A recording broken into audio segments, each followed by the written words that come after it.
كان الرسول صلى الله عليه وسلم يخصه بعمل بارك الله فيكم. بسم الله والحمد لله. شیخ صالح الفوزان سے شعبان کے بارے میں پوچھا جا رہا ہے کہ اس کی فضیلت کیا ہے. الشهر الثامن من السنة الهجرية.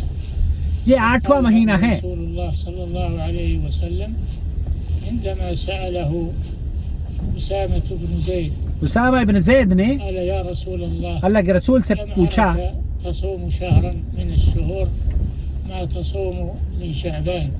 آپ علیہ الصلوۃ والسلام کو جب روزہ رکھتے ہوئے دیکھا يغفل الناس عنه يعني بين رجب ورمضان وهو شهر ترفع فيه الأعمال إلى شعبان کے مہینے میں اللہ رب العالمین کے یہاں وأنا صائم. اعمال وكان صلى پیش کیے الله جاتے عليه ہیں. وسلم تو آپ علیہ الصلوۃ والسلام اس مہینے روزہ رکھا کرتے تھے. في شهر شعبان والصيام من أفضل الأعمال عند الله اس سبحانه وتعالى.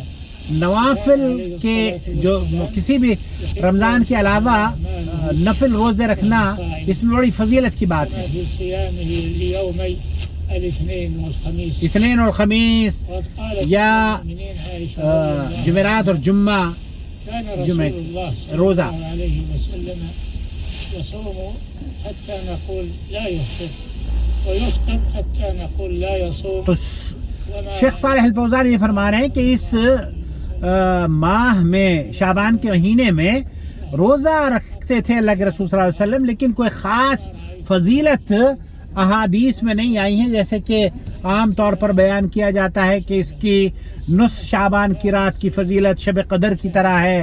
وہ ساری کی ساری جو شب برات کی روایات ہیں نا، وہ اس کی کوئی حیثیت نہیں ہے، اور وہ ضعیف اور نہایت ہی بہت ساری روایات تو منگھڑت بھی شب برات کی فضیلت میں بیان کی گئی ہے.